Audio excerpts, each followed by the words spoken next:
Desde la Guerra del Pacífico hasta la crisis de 1930, el salitre constituyó el pilar de la economía chilena a través del impuesto al derecho a la exportación. Entonces, el Estado de Chile, junto a los empresarios en aquella época, comenzaron una campaña publicitaria internacional con el fin de mejorar la comercialización del salitre.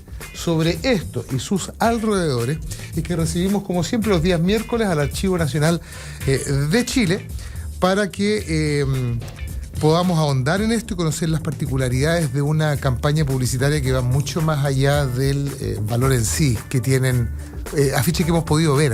Sí. De hecho, creo que regalamos algunos en algún y que vamos a seguir regalando hoy. minuto. Los tenemos aquí. Fíjate que las miniaturas no los había visto nunca. Está bueno este formato. Hemos visto unos afiches grandotes. ¿Qué tenemos?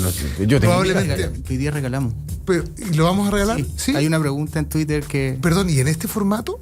No, en el formato grande. En el formato grande. Sí. Uy, pero este formato está bueno, un formato chico. Ya, pero presentemos a nuestros invitados. Están acá con nosotros Diego Lizama Gavilán, el licenciado en Historia, codirector del Centro de Investigación Histórico, Político y Social de Estudiantes.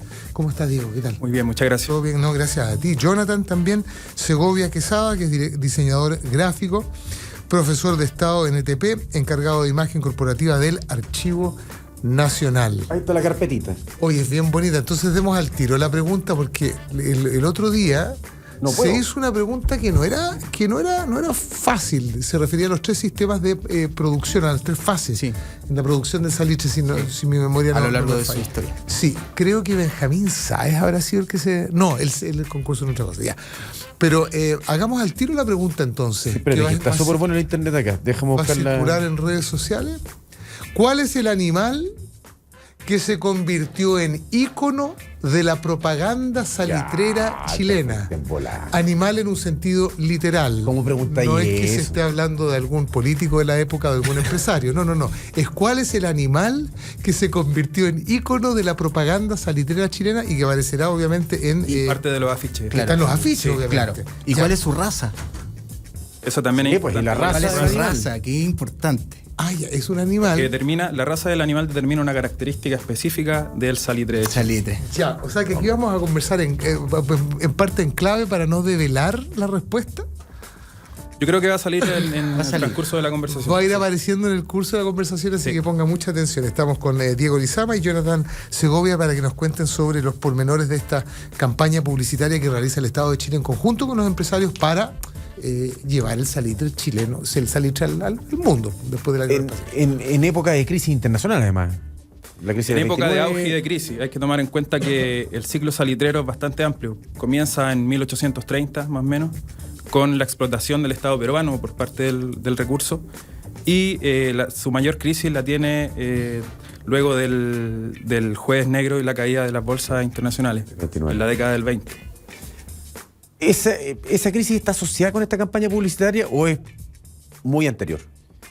La campaña publicitaria no es tan anterior. Los afiches propiamente tal sí son posteriores a la Primera Guerra Mundial. Perfecto. Pero el desarrollo de la actividad de propaganda de la asociación es casi funcional a la aparición del Estado de Chile como administrador del territorio salitrero y aparte la intervención principalmente de capitales alemanes y británicos en la economía salitrera. Recordar que no es como una campaña, sino que es como una comunicación Claro. que tiene diferentes piezas. O sea, más rato vamos a ver a lo mejor en el streaming las piezas que nosotros podemos encontrar en el fondo que tenemos resguardado en el Archivo Nacional. Por lo tanto, era como una comunicación que era respuesta a esta crisis. Perfecto. ¿Cuál es la diferencia entre comunicar y campaña publicitaria? Lo que pasa es que vas a comunicar con diferentes piezas, diferentes herramientas. O sea, tenemos un afiche, tenemos discos, vinilos, tenemos todo un merchandising del salitre. Y el concepto, sí, lo vamos a ver en un rato más en el streaming, el concepto del nitrato de Chile, que terminó siendo como la imagen país. O sea, la imagen país que conocemos ahora de Brasil, Colombia, Chile, de turismo. Bueno, también el salitre nos ayudó a hacer una imagen país de Chile. Y ahí en un ejemplo más nos vamos a ver. ¿Quiénes eran principalmente los destinatarios de este mensaje que quería dar el Estado y los empresarios chilenos? Principalmente la industria agrícola de la mayoría de las potencias mundiales de la época, principalmente Europa Occidental y Estados Unidos, y también la industria química, para la producción de explosivos.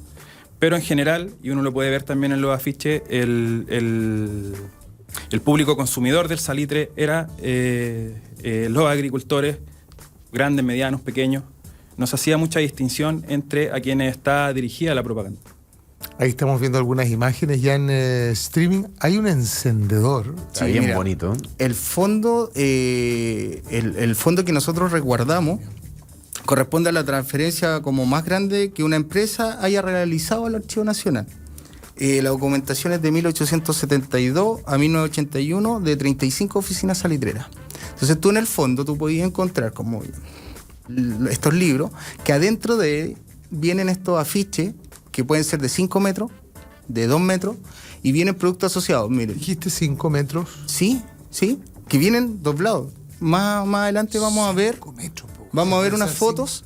Vienen productos asociados como el encendedor, vienen reglas, vienen naipes. O sea, merchandising puro. El tamaño de los afiches responde principalmente a que estos se ubicaban en estaciones del ferrocarril, en las instituciones agrícolas y químicas, en negocios donde se vendían frutas, hortalizas, plantas, etc. Por tanto, en primer lugar estaban destinados al gran explotador de la agricultura y al mismo tiempo a muchos agricultores analfabetos. Por tanto, era muy importante el impacto visual que tenía el afiche de la propaganda salitrera. ¿Existían marcas de salitre? ¿O había solamente una bolsa de salitre, digamos, que decía Chile? Marcas propiamente tal no. Sin embargo, el propio concepto Salitre de Chile se transforma finalmente con el paso del tiempo en una marca.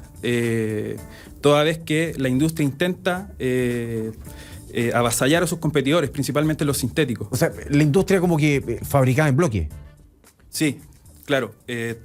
El salitre en sí era un producto y una marca al mismo tiempo. Perfecto. Se buscaba en sí generar la idea de que el salitre era portador de progreso tanto económico como material.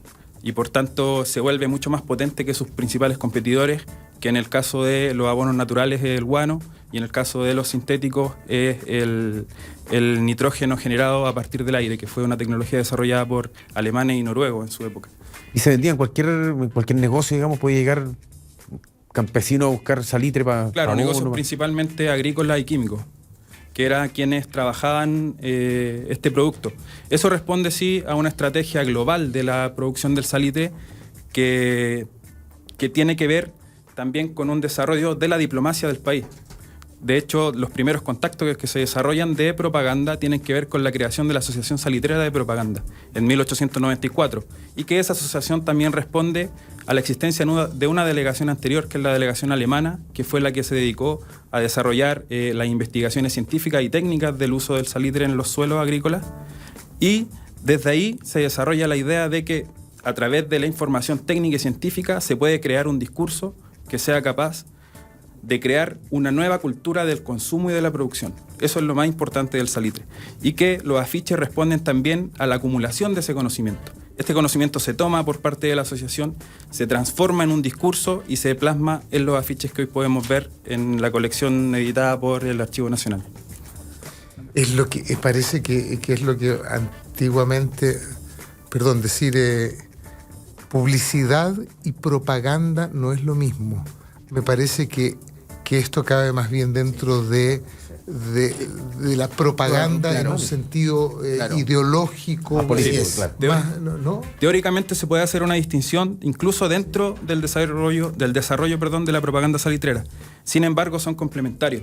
La propaganda responde a la idea que hay detrás del desarrollo de la industria. Exacto. Y la eso publicidad está presente por lo menos en estos diseños que estamos... Y la publicidad son todos los mecanismos que se utilizan para el consumo del producto finalmente. O sea que el trabajo el diseño obedece justamente a esta idea que hay detrás. Sí, y tiene que ser, es decir, muy preciso. Tú eres diseñador, ¿cierto, sí, Jonathan? Sí. Por eso es que hay un historiador y hay un diseñador presente aquí para poder entenderlo, sino en toda su magnitud. En toda su dimensión. ¿Sabes qué? Es muy interesante, no sé si vamos a mezclar. ¿Podemos hacer un ejercicio acá con Diego? Sí. Justo esa ficha. A ver, Si nosotros vemos los afiches que hemos ido mostrando, Ahí se ve ese es streaming. el afiche que es bastante pequeño realmente en el original, pero eso corresponde a Chile. ¿Qué pueden ver? Volcán. Ya, el volcán, pero en la fruta. Vemos Fruta que está coliflor, abajo. tomate, rábano, zanahoria. ¿De qué tamaño? colores. ¿De qué tamaño es la fruta? Bien impresionante, puedes Grande. decir. Pero acá realmente es como chiquitita. ¿Acá? Sí, mira Está en primer plano, sí. el tamaño de la coliflor con el tomate, es casi igual en el afiche. Existe abundancia del producto. La coliflor, coliflor- Mira, que en está bajo streaming el se ve choclo. mejor. En streaming se ve mejor. Claro. Que lo estábamos Mira. viendo atrás en la... Si tú ves en el proceso de todos los afiches que sale fruta, si puedes mostrar el afiche de Argentina. Toda la fruta que sale es demasiado grande en los afiches, pero en Chile es chiquitita, bien bonita, con harto color, Sí. pero Sí. es chiquitita y todo cae en una canasta. sí, Toda la cabe en razón. una canasta, toda la razón. Este es el afiche que debe medir 2 metros. Algo así. Nitrato natural de Chile. Y sí, claro. Mira. De ser comparativa. El abono de la tierra para la tierra. Ese es el eslogan principal del salitre de Chile y que lo ayuda a diferenciarse de sus competidores, principalmente los sintéticos. Esto que según abona en recoge. Argentina. Ese es el de Argentina. Es argentino. El eslogan es interesante porque hoy en día lo podemos relacionar con toda la discusión que hay respecto a la producción transgénica. En Abono esa de la época, tierra para la tierra. en esa época la discusión era qué es mejor para la producción, un abono natural o un abono sintético. Tal vez el abono sintético tenía más propiedades y lograba una mayor producción. Sin embargo, se le saca jugo a esta idea de que el salitre de Chile es natural y por tanto tiene componentes que le dan un valor agregado. ¿Y la propaganda o publicidad se hace desde Chile?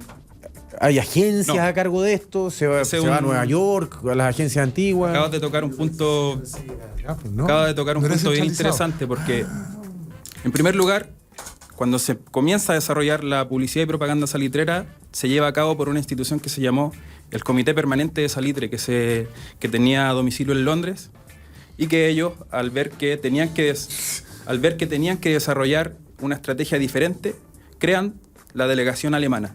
Perdón, el domicilio en Londres tiene que ver con la propiedad de Con la propiedad de ingleses. los capitales Eso. salitreros, efectivamente. Luego se crea esta delegación alemana, que es la que tiene la capacidad de llevar a cabo las investigaciones científicas y técnicas y por tanto genera una base importante de información para desarrollar la propaganda. Y con esta experiencia de Alemania se comienzan a desarrollar diferentes estrategias que llevan a cabo primero la relación de la industria del salitre con los diplomáticos del Estado de Chile en cada uno de los países en los que se quiere crear el mercado de consumo. Embajadores de la... Embajadores, cónsules, ministros plenipotenciarios, etc. Luego, esta especie de delegados de propaganda que son de manera informal, pero que son estatales, generan contacto con la industria química, agrícola y con las comunidades rurales del país en el que se quiere crear el mercado, y desde ahí seleccionan a profesionales de esas mismas áreas de producción para que se conviertan en delegados de propaganda de manera profesional para la industria del salitre.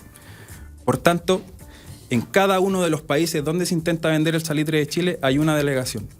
Y eso genera que la publicidad no se desarrolle en Chile, sino que in situ, en el lugar donde se quiere vender el producto. Ah, se le encargaba a agencias locales en el fondo. Claro, efectivamente. Principalmente instituciones químicas y agrícolas, que son las que llevan a cabo los estudios de salitre y que les interesa vender el producto en su país. En Chile, en materia de investigación relacionada con el salitre, En general, la propaganda se ha estudiado desde 3 áreas específicas. El área económica, el área personalizada, que tiene que ver con una figura clave en la propaganda en Europa, que es Alejandro Bertrand, que es un ingeniero chileno que se desempeñó como delegado fiscal de propaganda de salitreras y guaneras en Europa. Y por otro lado, lo que vemos también en los afiches. Pero culturalmente, socialmente y de manera política no hay un estudio acabado respecto al mismo. Más allá de lo que se está haciendo hoy en día, de lo que soy parte y que por lo mismo estoy aquí presente para poder hablar sobre la propaganda. De hecho, hace poco escribí un trabajo respecto a la propaganda desarrollada en Sudamérica, principalmente en Argentina, Uruguay, Brasil, Perú y Ecuador. Y en estos países se desarrolla esta dinámica que les cuento. El contacto político con los embajadores del Estado de Chile, luego el contacto técnico con las instituciones químicas y agrícolas y finalmente el intento de abarcar a las comunidades en general, principalmente rurales. Los embajadores iban con Claro, ¿Iban mojados claro, también? claro. El Estado de Chile, la forma de intervenir. Sí, pues no la hace gratis, pues, es práctica antigua. De hecho, hay un ejemplo muy interesante. Pero en la que- parase. Van en la parada. Hay un ejemplo muy interesante que hace poco lo estuve trabajando que tiene que ver con Arturo Alessandri Palma, cuando él todavía era diputado por Curicó. Entre Comienzo. 1900 y 1904, Comienzo del siglo XX. él tenía contacto en Buenos Aires. En Buenos Aires las tratativas de la propaganda habían estado un poco estancadas y no se habían desarrollado de la manera que la asociación esperaba. Por tanto, Alessandri Palma interviene en esta relación de la industria con el país trasandino, envía delegados propios, que también son ingenieros químicos y agrícolas. Como diputado. Él como diputado, Ah, pero con sus fíjate. recursos. Ah, fíjate, o sea, una pyme, digamos. Exacto. Una Lo envía, hace los estudios pertinentes, a través de ellos desarrolla contactos con grandes empresarios agrícolas de Buenos Aires y llega a un acuerdo. Y ese plan de acuerdo lo lleva a la Asociación Salitrera de Propaganda y se lleva a cabo en Buenos Aires. Y desde ahí se destraba la relación de la industria salitrera con Argentina y se puede comenzar a desarrollar de manera plena la propaganda. ¿Qué tal? Lo que significó también réditos económicos para Alessandri. Ah, no, bueno, sí, pero no. es que te iba a decir, Para pero la- no solamente- para la pyme. pero es que no solamente con. Es que, Y políticos también, ambos. no por nada llegó a ser senador de la región de Tarapacá. Sí. El león de Tarapacá. Claro, así se hacen. Oye, son las 11:31, tenemos que hacer una pausa, vamos a seguir hablando de la propaganda del salitre en el mundo, nuestro salitre, a la vuelta de la misma. Conéctate a la web. Y sigue el debate por Twitter en @Radio La Clave. Ya vuelve Combinación Clave, solo por la 92.9.